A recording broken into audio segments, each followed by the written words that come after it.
बड़वा से शुरू की, तो आगे कुंडी बड़ेल लगता है, जयंती माता मंदिर आगे लगता है, सब जंगल के एरिया है। और उधर ही स्वामी समर्थ ने आशीर्वाद दिया, लगभग ऐसा मुझे लगता है। मैं हाँ, दूसरे ही दिन परिक्रमा शुरू की थी, दूसरे ही दिन मैं कुंडी के गांव एक छोटा सा मंदिर था, मारुति का छोटा सा है, एक छोटा बहुत छोटा सा मंदिर था, उसके बाजू में 2 लोगों का रहने की जगह थी, उधर मेरे साथीदार जो थे और रुक गए। आपका शूलपानी का अनुभव कैसा है? शूलपानी का अनुभव, शूलपानी का बहुत बढ़िया अनुभव है। हर एक को, हर परिक्रमा से आज के तारीख के में कोई तकलीफ नहीं। नर्मदे हर जुनून में आप सबका स्वागत है। आज मैं आपसे जो बात कहने वाली हूँ, जिनको आपसे मिलाना मैं चाहती हूँ, जो आप जिनसे मिले उनके बारे में ना हम तो बात करेंगे ही, पर मैं आपको एक बात बता दूं, हम जो सोचते हैं वो उन्होंने सब कुछ पैदल किया है। जैसे एक नर्मदा परिक्रमा नहीं, 2 नहीं, उन्होंने 4 बार नर्मदा परिक्रमा की, वो भी पैदल। उन्होंने अष्टविनायक किया है, वो भी 4 बार, वो भी पैदल। उन्होंने अक्कलकोट वो भी 4 बार किए है पैदल। उनके ऐसे अगर मैं लिस्ट गिनाना चाहूंगी तो इतनी है कि मैं चाहती हूँ कि मैं उनके बारे में कुछ बात कहूँ, उससे पहले आप उनसे मिलिए और उन्हीं से हम जान लेते हैं कि उनकी कैसी जर्नी रही, क्या क्या उन्होंने किया है, और उनके बारे में इतना है जानने के लिए कि हम उन्हीं से जान लेते हैं। और उनका नाम है संतोष पेंडसे बाबा जी। तो चलिए उनका स्वागत करते हैं। पहले नर्मदे हर। नर्मदे हर, नर्मदे हर। संतोष बाबा जी, पहले तो आपका जुनून में बहुत बहुत स्वागत है। धन्यवाद। और मतलब एक परिक्रमा करना ही जिंदगी का लोगों का एम होता है। आपने 1 बार नहीं, 2 बार नहीं, 3 बार नहीं, 4 बार पैदल किए ना? हाँ, 4 बार पैदल, 4 बार, बाप रे। और इसके अलावा तो पूछो ही मत, आपने क्या क्या करके रखा है, वो तो मेरे बोलने में मेरा बिल्कुल तो साथ में हो गया ऐसा। ये परिक्रमा के आसपास पहले और बाद में भी थोड़ा थोड़ा हो गया ऐसा। बहुत बड़े। मेरे को तो सबसे पहले ये बता दीजिए, ये सब आपका तो हम बाकी सब जाने की, आपने 1 बार नहीं 4 बार पैदल परिक्रमा की है। ये कैसे अचानक, कैसे मैया की तरफ इतना रुझाव हो गया आपका? वो भी एक ऐसा ही समझो एक्सीडेंटली, यानी जब अभी आप पीछे जो देख रहे हैं हमारे सदगुरु श्री राम महाराज जी, उनके माध्यम से उनके नजदीक मैं आ गया। यानी गुरु स्थानीय है, मेरे गुरु है वो, और उनका जो आत्मचरित्र है वो उन्होंने भी 3 बार परिक्रमा की थी। उनके अभी उनका देहांत हो गया 4-5 साल पहले, लेकिन उनका जो पुस्तक मैंने पढ़ा, उसके बाद मुझे लगा कि हमको भी जाना है उधर, और उनका आशीर्वाद से ये सब आगे हो गया। तो कैसे, मतलब कैसे ख्याल आया? पहली परिक्रमा जो आपकी, सबसे बाद पहली परिक्रमा की? हाँ, पहली परिक्रमा मैंने गाड़ी से की। सदगुरु श्री राम महाराज, उनके बहुत सारे शिष्य वर्ग थे, 2 गाड़ियां थी बड़ी, लगभग 100-150 लोग थे, और गाड़ी से हमारे पत्नी और हमारी माताजी, बहन सब लोग थे उस वक्त, और परिक्रमा एक गाड़ी से पहली की। उस वक्त भी मेरा थोड़ा सा छोटा एक्सीडेंट हो गया था, हाथ मेरा टूट गया था, लेकिन वो हो गया। लेकिन वो पूरा वो समुद्र के बीच में से जाना वगैरह वो सब कुछ बच्चे 15 दिन में पूरा परिक्रमा हो गई।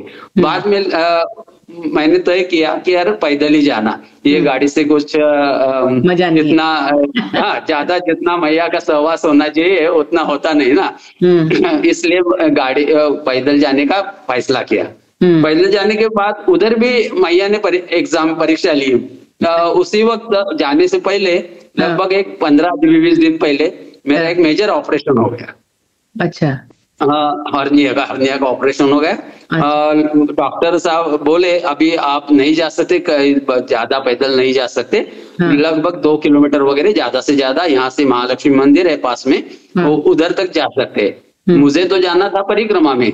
मैं ऑपरेशन के वक्त भी डॉक्टर से वही बात कर रहा था, कैसा है परिक्रमा, कितना है, कितना चलना पड़ता है, वगैरह वगैरह, पहाड़ कितने हैं वगैरह, सब ऐसा ही मेरे चल रहा था। लेकिन मैंने तो एक वो हो गया, लगभग 15 दिन के बाद मैं यहाँ से निकल पड़ा और सीधा महाराष्ट्र के यहाँ बड़वा में, नर्मदा उत्तर तट पर बड़वा में आश्रम है सदगुरु श्री राम महाराज का, उधर गया। उधर 2 दिन मैं बुखारी था मुझे। बाद में वो संकल्प महाराज जी बोले, जाओ अभी नर्मदा पर जाओ और स्नान करो, कपड़े उधर ही छोड़ दो, पैंट वगैरह, उस वक्त पैंट ही पहनता था मैं, पैंट वगैरह छोड़ दो उधर और लहंगा लगाकर आ जाओ, मैंने गीले कपड़े से आ जाओ। तो मैं उधर संकल्प वगैरह हो गया सब बड़वा में, और बड़वा से ही परिक्रमा शुरू की। बाद में कुछ तकलीफ नहीं आई, 4 महीने लगातार चलता रहा, कुछ बुखार नहीं आया, कुछ नहीं आया, और महाराज जी ने वो परिक्रमा मैया के आशीर्वाद से पूरी हो गई। लगभग 4 महीने तो हम 2-3 लोग थे उस वक्त कोल्हापुर के। उनके साथ मेरे एक गुरुजी है श्री शरद कुलकर्णी सर, और विजय पाटिल यहाँ के पास के ही है, तो हम तीनों मिलकर गए, परिक्रमा हो गई अच्छी। उसके बाद लगातार हर साल परिक्रमा हो गई, पूरी हो गई। अरे वाह! फिर मतलब पहली बार आपने परिक्रमा कर ली है ना, उसके बाद तो उस समय आपके क्या भाव थे, क्या अनुभव आए आपको, और कैसा मतलब आपकी उस समय पहली परिक्रमा में क्या लगा आपको? पहली परिक्रमा तो पहली रहती है, वो बहुत बढ़िया अनुभव आए। ये तो जानकारी कुछ नहीं थी, लेकिन जैसे जैसे आगे बढ़ता गया वो मालूम हो गया। और उसके बाद 3 परिक्रमा हुई। मेरे तीसरी परिक्रमा में मेरी साथ मेरी पत्नी भी थी और कई लोग भी थी तीसरे परिक्रमा में। ऐसा लगातार 4 हो गए। पहली परिक्रमा में बहुत सारा हमने बड़वा से शुरू की, तो आगे कुंडी बड़ेल लगता है, जयंती माता मंदिर आगे लगता है, सब जंगल के एरिया है। और उधर ही स्वामी समर्थ ने आशीर्वाद दिया, लगभग ऐसा मुझे लगता है। मैं दूसरे ही दिन परिक्रमा शुरू की थी, दूसरे ही दिन मैं कुंडी के गांव एक छोटा सा मंदिर था, मारुति का छोटा सा है, एक बहुत छोटा सा मंदिर था। उसके बाजू में 2 लोगों का रहने की जगह थी, उधर मेरे साथीदार जो थे और रुक गए, और मैं या मंदिर के पास ही जो प्रदक्षिणा मार्ग रहता है उसमें एक थोड़ी सी जगह थी, उधर मैं रात को विश्राम मैंने की। तो उस वक्त स्वामी समर्थ और मेरे परदादा यानी आजोबा, हम मराठी में आजोबा बोलते हैं, तो उन्होंने सपने में मुझे दर्शन दिया और समझो आशीर्वाद ही मिल गया। और वहां से वो जो स्टार्ट हुई तो बहुत बढ़िया परिक्रमा हो गई। बहुत सारे पहाड़ वगैरह सब कुछ जो कुछ लगते हैं, पूरा बहुत आनंद आया। सही है, ये तो है। अच्छा बाबा जी, मैं आपसे एक गुजारिश करना चाहूंगी, एक रिक्वेस्ट करूंगी कि अगर जहां आपको ऐसा लगे, क्योंकि आप मराठी हैं, हम मराठी हैं, तो हमें हिंदी बोलने की आदत नहीं है, जहां आप ऐसा महसूस करें कि अभी मेरे को हिंदी में बोलना है या मराठी में बोलना है, हमको सिर्फ आपके भाव जानने हैं बस। आप अगर मराठी में कंफर्टेबल है, आप मराठी में बोलिए, है ना। आप जहां भी आपको लगे मराठी में, क्योंकि आपका भाव जानना ज्यादा जरूरी है मैया के प्रति, है ना। अच्छा, उसके बाद मैं हिंदी में पूछूंगी, आप भले ही मराठी बोलना चाहे तो मराठी में बोलिएगा। अच्छा, दूसरा ऐसा, जब आप परिक्रमा में निकले तो ऐसा कोई आपको साक्षात मतलब पहला ऐसा क्या साक्षात्कार हुआ कि आप दूसरे में निकले, दूसरे में क्या हुआ जो तीसरे निकले? एक करने के बाद दूसरी सोचना ही बहुत मतलब बड़ी बात है। तो मतलब ऐसा पहला क्या घटित हुआ? वो क्या हुआ म्हणजे आपण म्हणतो काय झालं काय कळलं नाही, पण उनका बुलावा आया, समझो मैया का बुलावा ही आया, और इतना लगाव हो गया, इतकी आवड निर्माण झाली। आज ही म्हणजे तीच आवड आहे, आज 15 जवळजवळ 14-15 वर्ष झाली, पण त्यात काय कमी झालेलं नाहीये।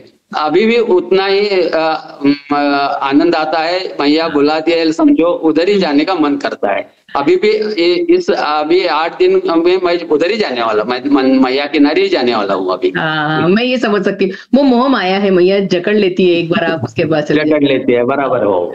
इसमें मैं आपको इसलिए मैं जानती हूँ आपको, इसलिए मैं पूछती हूँ आपको कि आपका वो जो मैया के प्रति इतना प्यार है, इसलिए आपने ऐसे कुछ ग्रुप ऑर्गेनाइज किया है ना, आप कुछ एक संस्था चलाते हैं ना। हाँ, बाद में ग्रुप क्या हुआ उस वक्त, लगभग 2011 साल ना, 2011 साल में पहली बार नर्मदा मैया का दर्शन हो गया जिंदगी में। और 2012 को परिक्रमा, पैदल परिक्रमा स्टार्ट हुई, 12, 13, 13, 14, 14, 15, 15, 16 ऐसा समझो।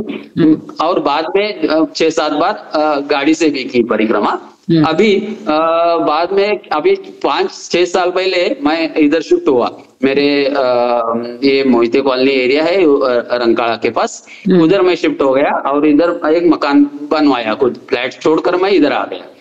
और इधर एक उपासना केंद्र हो गया नीचे, वो सब मैया ने और सद्गुरु ने करवाया ऐसा समझो, त्यांच्या मार्गदर्शनाखाली झालं। आणि हे उपासना केंद्र आणि वरती राहायला असं हे सर्व त्याचं नाव पण मग रेवाज ठेवलं, कारण मैया बरोबर कायम मैयाच्या सहवासात असल्यामुळं त्याचं नाव पण मी रेवा गुरु साधना, नाम साधना किंवा रेवा निवास ऐसा हो गया वो पूरा। अरे वाह, कितना सुंदर, मतलब आपने, मतलब मैया आपके रगों रगों में, नस नस में मैया बसी हुई है, घर के दाम से लेके। मेरे को लगता है इंस्पिरेशन मतलब आपका यही है कि आपके जो गुरु हैं उन्होंने नर्मदा की परिक्रमा की थी, इसीलिए आपने गुरु को फॉलो किया। हाँ, गुरु को फॉलो किया, उन्होंने 3 बार किया वो पूरा। उन्होंने भी ये क्या अनवाणी आप बोलते हैं, यानी जूते वगैरह कुछ नहीं पहने थे, और वैसे परिक्रमा की। उसके उनके अनुसार दूसरी परिक्रमा मैंने वैसे की कि कुछ जूते वगैरह कुछ नहीं पहने, यानी सैंडल वगैरह, सैंडल ही पहनता हूँ, वो भी नहीं पहने। और अभी भी वो आदत ही पड़ गई। बाद में बहुत कम जगह अगर कहाँ रेल से जाना है तब उसी वक्त मैं पहनता हूँ, यानी स्लीपर वगैरह। अब बाद में चलते वक्त मुझे नंगे पाँव ही अच्छा लगता है। नहीं तो आपने दूसरी परिक्रमा की वो बिना चप्पल के किया आपने? हाँ, दूसरी तीसरी परिक्रमा बाद में बिना चप्पल ही रह गया। अरे बाप रे, तो रास्ते में तो कितने रास्ते कांटे, डामर कांटे, कंकर, बहुत सारे रोड पर वो नया रोड बनता है तो उधर डांबर रहता है, वो चिपक गया था, सब हो गया। लेकिन कुछ कांटे भी घुसे, लेकिन वो बाद में निकालते जा रहा था, और बहुत आनंद से हो गया। सच्ची में ना, ये कैसा, ये सिर्फ आप ही महसूस कर सकते हो, क्योंकि इतनी लोगों को तकलीफ होती है, लोग छोड़ देते हैं, वो तकलीफ में भी प्यार है। जैसे मैं एक माँ हूं तो मैं जानती हूँ, देखो बच्चों को जन्म देना कितनी बड़ी, वो तकलीफ में भी माँ खुश होती है, तो वो कि आप उसके पैर। बचपन से थोड़ा आदत ही था। मेरा बचपन गया कृष्णा किनारी। अच्छा। अभी आखिरी पड़ाव हमारा नर्मदा किनारी चल रहा है, ऐसा समझो। उस में कृष्णा किनारी, कृष्णा घाट है, वो बड़ा उधर डैम भी है, डैम में स्विमिंग भी करता था मैं। बहुत खतरनाक जगह स्विमिंग वगैरह की है मैंने, और वो आदत थोड़ी इधर काम आई बाद में। तो ये जो आपने आपके जो ग्रुप खोला है, जैसे अभी बहुत जो परिक्रमा करके आता है, ये मेरे को एक पता है कि वो मैया का हो जाता है, फिर हमारे रोज के जीवन में अपन नहीं जा पाते, तो ऐसा लगता है ना कि अपन चलो सेवा करके आ जाए। तो आपने बहुत अच्छे काम किया है, आपने एक संस्था खोली, एक छोटी आपने ग्रुप बनाया है, कितने 1000 लोगों का ग्रुप होगा मुझे लगता है वो तो। हाँ, 1000 के आगे ही है। क्या हुआ, 5-6 साल पहले वो राम नाम साधना के लिए ग्रुप बनाया, और साथ में परिक्रमा की, उसमें परिक्रमा वासी भी जुड़ गए, और सेवा भी चल रही। हर एक अलग अलग जगह जाकर हम हर साल अलग अलग आश्रम ढूंढते हैं, और जहाँ सेवा कम हो, क्यों गरज रहती है आदमी की, सेवा करने वालों की गरज जहाँ रहती है वहां जाकर हम सेवा देते हैं। ऐसा आश्रम ढूंढते हैं और उधर 6 महीने रहकर पूरा वो आश्रम चलाते हैं, हमारी जिम्मेदारी रहती है। अच्छा, तो फिर आप लोग कैसे उसको मैनेज? ग्रुप। हाँ बोलिए। हाँ, नहीं, आप उसको कैसे मैनेज करते हैं, मतलब आप लोगों को भेजते हैं यहाँ से अगर जो इंटरेस्टेड है उनको? हाँ, क्या होता है, ग्रुप पर डाल देता हूँ। अभी आहिस्ता आहिस्ता बढ़ गया, 5-6 साल हो गए, ग्रुप हो गया ये रेवा नाम सदना ग्रुप। ये पर्व एक, और ये अभी दूसरा रेवा नाम सदना पर्व 2 दूसरा ग्रुप चालू किया। क्योंकि एक ग्रुप में 1000 लगभग 1010 लोग के बाद वो ज्यादा अलाउड नहीं करते ना, तो दूसरा बनाना पड़ा। अभी दूसरे ग्रुप में भी 60-70 लोग हैं, और उधर मैं डाल देता हूँ। और अभी 5 साल से चल रहा है, तो सब मालूम है कौन आने वाले हैं, कौन इंटरेस्टेड है, कहाँ से आने वाले हैं, वो सब लोगों को कैसा जाना, किधर से रिजर्वेशन करना, कौन से स्टेशन से कहाँ उतरना, आगे वहां से कहाँ ऑटो से आश्रम जाना, वो सब प्लानिंग पूरा करता हूँ। अच्छा, और 5 साल से लगभग पूना, बॉम्बे, नासिक, दिल्ली और नांदेड़ से अलग अलग सिटी, कल्याण, डोंबिवली, ठाणा, सब जगह से, बेंगलोर, बेलगांव, हुबली, सब जगह से लोग आते हैं। और 5-6 लोग मिलकर एक बैच लगभग 15 दिन की रहती है, 1 से 15 तारीख तक। और उस 15 तारीख में 15 दिन में 3 जेंट्स और 3 लेडीज रहती है, और वो 6 लोग मिलकर आते हैं। जहां जहां आश्रम इस साल अभी कहाँ है, वो सब ग्रुप पर मैं डाल देता हूँ। और वो उनका रिजर्वेशन वो खुद करते हैं, आते हैं, सेवा करते हैं 15 दिन, बहुत आनंद लेते हैं मैया किनारे रहकर। अलग जगह एकदम रिमोट एरिया रहती है, पैदल कई जगह पैदल आना पड़ता है, वो सब लोग उनको सहायता करता हूँ। मैं खुद उधर रहता हूँ 5-6 महीने, तो कोई दिक्कत नहीं आती। सिटी से सामान वगैरह जो कुछ किराना लगता है, वो सब सिटी पास में जो कुछ सिटी है उससे खरीद कर लाते हैं हम। हर महीने में पूरा सामान किराना वगैरह भरकर आश्रम चलाते हैं। अच्छा, तो दिनचर्या तो आपको मालूम ही होगी, सभी को मालूम होगी, आश्रम की दिनचर्या तो मालूम ही होगी आपको। हाँ, पर फिर भी आप बताइए ना इनको, मतलब जिनको जो पहली बार जो अभी देखेंगे उनको जाना चाहिए, पहली बार जा रहे हैं उनको भी मालूम हो जाएगा। परिक्रमावासी तो व्हाइट ड्रेस में रहते हैं, यानी लुंगी और झब्बा पांडरा ऐसा कुछ तो रहता है। और माता जी जो कुछ ड्रेस में रहती है, वो व्हाइट कलर के ही सलवार कमीज, नहीं तो व्हाइट कलर की साड़ी पहनती है। तो परिक्रमावासी आते हैं, जहां से आते हैं, जहां उनका मार्ग है, उस मार्ग के आसपास हम बोर्ड लगाते हैं। अच्छा। यहाँ सेवा मिलेगी, तैयार भोजन मिलेगा वगैरह। पहले आश्रम के 10-25 किलोमीटर आसपास 1-2-4 जगह बोर्ड लगाते हैं। आणि परिक्रमा जो आते हैं, तो आने के बाद उनका स्वागत किया जाता है। हमारे ग्रुप की तरफ से स्वागत होता है। सुबह जो आते हैं, स्वागत यानी क्या? स्वागत यानी उनको बुलाना, उनका रहने की जो कुटी है वो दिखाना, उधर उनको आसन लगाने को बोल देना। और लगभग 8-9 बजे जो आते हैं, वो उनको पहले हम बालभोग यानी नाश्ता, इधर आप नाश्ता बोलते हैं, उधर बालभोग बोलते हैं, बालभोग देकर चाय देते हैं। लगभग 10 आते हैं, 15 आते हैं, 20 आते हैं, 25 आते हैं, 50 आते हैं, कितने भी आते हैं, हर रोज अलग अलग, उनको फिक्स नहीं रहता। तो जितने आते हैं उनको बालभोग और चाय बना कर देते हैं, वो आगे निकल जाते हैं। 11 बजे से आसपास जो आते हैं वो भोजन के लिए रुकते हैं। वो 12 बजे लगभग मैया को भोग लगाते हैं। बाद में परिक्रमावासी की पंगत बैठती है। पंगत यानी उनके पास थाली वगैरह सब कुछ रहती है, वो लेकर आते हैं, और एक साथ वो सबको भोजन खिलाते हैं। हम रोटी, दाल, चावल, जो कुछ है, जो कुछ सब्जी है मिली है, वो बनाकर हम खिलाते हैं उनको। 12-1 बजे वो तो 1 घंटा विश्राम करते हैं, बाद में आगे निकल जाते हैं। 4 के आसपास जो होते हैं, 4-5, 5:30 बजे तक वो आश्रम में रुक जाते हैं। वो आते हैं, उनको पहला स्वागत करने का, चाय देने का, उनका नोंद रजिस्टर में एक रजिस्टर रहती है, उधर उनका नाम वगैरह सब कुछ लिखकर नोंद करने का। तो शाम 7 बजे उनकी आरती समाप्त हो जाती है, 6 बजे 7 बजे 7 बजे पंगत लगाते हैं हम, लगभग 7, 7:30, 7:15 बजे पंगत लगाने के बाद उनका भोजन हो जाए, बाद में जो कुछ सेवा क्रिया है 6-7 हम भोजन पाते हैं, बर्तन वगैरह हम खुद मांजते हैं। और बाद में हम 8 बजे 8, 8:30 बजे आश्रम पूरा शांत, यानी सब आप अपनी जगह पर विश्राम के लिए जाते। इस साल हम 1 नवंबर को साईखेड़ा के पास संदूक आश्रम है, हमारे मित्र है संतोष जी जादव, पूना के वाघोली के, तो उन्होंने उस जगह खरीदी है 1 एकड़ उधर, और आश्रम बन रहा है, अभी स्लैब वगैरह हो गया, इंटीरियर काम चल रहा है अंदर का, और 1 नवंबर को उधर सेवा चालू हो जाएगी।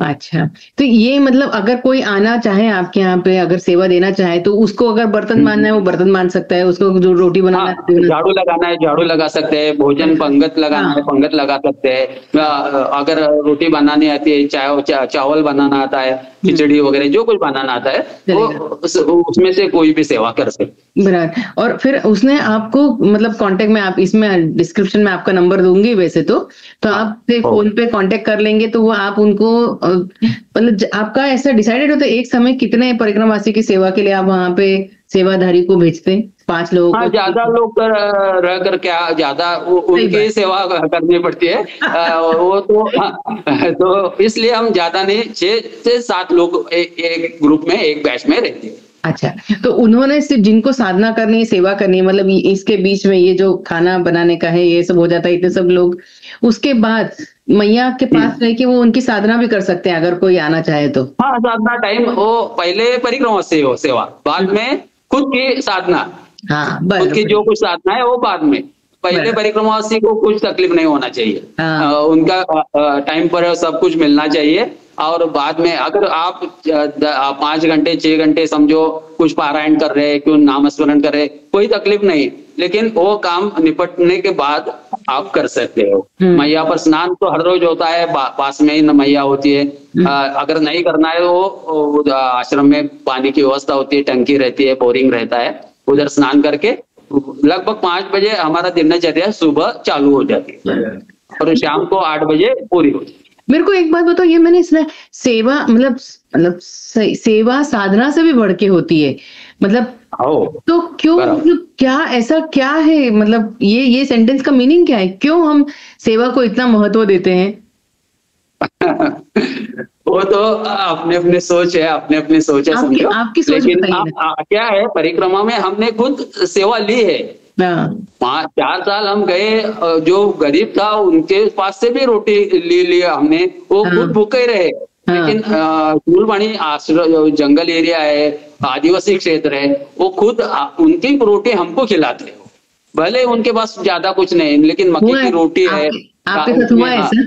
आपके साथ हुआ ऐसा? हो गया ना, हो गया वैसा, शूल पानी में ही हो गया, एक रोटी हमने हाथ पर ले ली, वो जाते जाते वो कुछ रास्ते में 1-2 जगह कुछ नहीं मिलता, ऐसे जगह है तो थोड़े बहुत, तो भूख तो लगेगी, पेट तो नहीं बैठेगा, चुप बैठेगा नहीं, तो चूहे दौड़ने लगे, तो उस वक्त एक पहाड़ के ऊपर जब आ गए तो एक झोपड़ी थी, और वो माता जी बोली हमारे पास रोटी है, सिर्फ रोटी दे सकते हैं, चलो रोटी है, उसमें वो चटनी ऊपर से ही डाली, और वो इतनी मधुर रोटी थी कि आज तक वो याद है हमको। काफी बहुत सारे अनुभव आते हैं।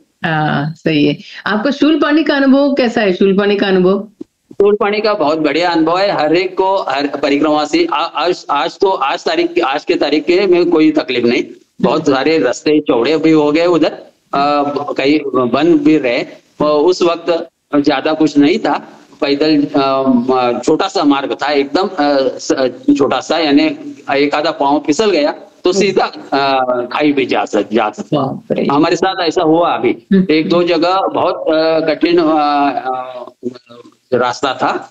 मेरे साथ एक सूरत के परिक्रमावासी थे, वो फॉरेन में ज्यादा रहते हैं, और वो आए थे, तो क्या हुआ, पहाड़ से नीचे उतरना था, नीचे उतरने वक्त हम सीट पर बैठकर ही उतर सकते हैं, इतना कठिन था वो मार्ग, उसमें से उनका पाँव कुछ तो फिसल गया, उनके हाथ में कमंडल था, कमंडल गिर गया नीचे, वो भी गिरते गिरते बच गया, एक पत्थर था बड़ा, उसको वो सपोर्ट करके रह गए, लेकिन उनका मानसिक संतुलन भी बिगड़ गया उस वक्त, क्योंकि धक्का लगा ना कि हाँ अगर गिर जाता तो वगैरह, हाँ वो बीमार भी पड़ गए, यानी उनको डिसेंट्री में लगी हुई उस वक्त हाँ ऐसा। लेकिन मैं उनके साथ आखिरी तक था। बाद में उनका आगे परिक्रमा समाप्त होने वाला था, तब तक मैंने उनको संभाला। जहां जहां उनको जाना था वो सामान मैं लेकर खड़ा रहता, वो आने के जंगल में जाकर आने के वक्त तक, और उनको साथ में मैं लेकर गया और पूरा कर दिया। ऐसा भी हो सकता है कई जगह, लेकिन अब उतना तकलीफ वाला नहीं, क्योंकि बहुत सारे रास्ते बन रहे हैं, चौड़े बन रहे हैं, इतना तकलीफ वाला नहीं रहे। लेकिन जाना है तो शिवपाणी के आसपास उधर ही जाना, क्योंकि मैया का दर्शन दिन में एक बार तो होता ही है उधर। नहीं तो बाहर जाते हैं लोग बाहर से, तो 4-5 दिन तो दर्शन नहीं होता मैया। हाँ बराबर। अच्छा, आप जब पहली परिक्रमा में गए थे तब शूलपाणी में लूटपाट होती थी, तब गए थे आप? हाँ, लूटपाट लगभग खत्म, बंद ही हो गई थी, लेकिन 1-2 अनुभव आए वैसे। कई बच्चे पत्थर फेंकते थे, ऐसा कुछ तो हुआ था हमारे साथ भी, लेकिन हमने ध्यान नहीं दिया। और हमारे पास उस वक्त है क्या ही था, मैंने मोबाइल में नहीं रखा था उस वक्त, तो कोई क्या लेकर जाएंगे तो क्या जाएंगे, हमारे 2 धोती और ये कंबल होगा, इतना ही। उससे ज्यादा हमारे पास कुछ सामान भी नहीं था। 5 किलो सामान मेरे पीठ पर, सैक पर था। अच्छा। आज लोग 10-10 किलो लेकर जाते हैं और थक जाते हैं, बीच में छोड़ देते हैं, ऐसे भी होते हैं।